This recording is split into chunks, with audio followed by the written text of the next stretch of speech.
ছেলে অস্ট্রেলিয়ায় থাকে। প্রতি মাসে বাবার অ্যাকাউন্টে টাকা পাঠায়। বাবা সেখান থেকে কিছু টাকা তুলে সংসার চালায়, বাকি টাকা জমা থাকে অ্যাকাউন্টে।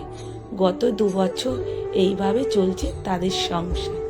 এরই মধ্যে ছেলের পাঠানো টাকা জমা হতে হতে 10 লাখ টাকায় পরিণত হয়। এবার ছেলে সেই টাকা তার মায়ের নামে ফিক্সড ডিপোজিট করে রাখতে চায়। বাবাও তাতে খুশি।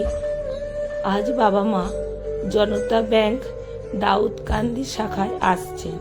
তারা যখন আমার সামনে বসা, এই সময় ছেলে আমাকে ফোন দিয়ে অনুরোধ করে আমি যেন পুরো 10 লাখ টাকা তার মায়ের হাতে কিছুক্ষণের জন্য তুলে দিই।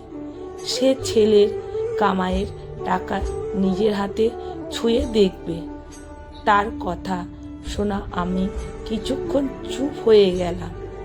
মায়ের সেই ছোট্ট খোকাটি আজ অনেক বড় হয়েছে। সে কেবল তার কামাইয়ের টাকা পরিমাণ বা সংখ্যা দিয়ে মাকে বুঝতে চায় না, মায়ের চোখে দৃশ্যমান করতে চায়। দেখো মা, এই টাকা তোমার খোকা তোমার জন্য জোগাড় করে এনেছে অনেক কষ্টে। ছেলের কথাগুলো শুনছিলাম আর মনে মনে ভাবছিলাম, ছোটবেলায় বীরপুরুষ কথাটা মনে মনে ভাবতাম আর মনে করতাম, যেন বিদেশ ঘুরে মাকে নিয়ে যাচ্ছি অনেক দূরে।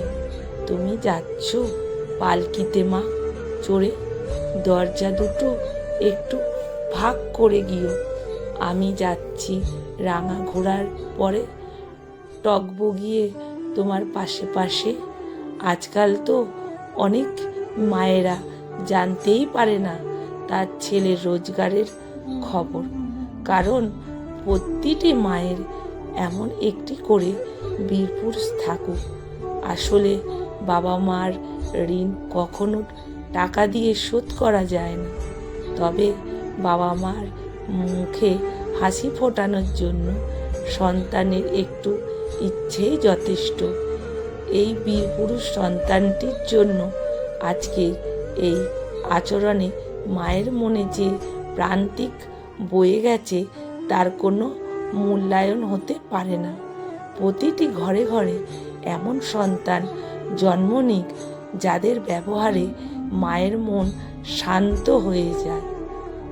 লেখা সংগৃহীত, পাঠে অনিতা ভট্টাচার্য। ভিডিওটা যদি ভালো লেগে থাকে বন্ধুরা প্রচুর শেয়ার করবে।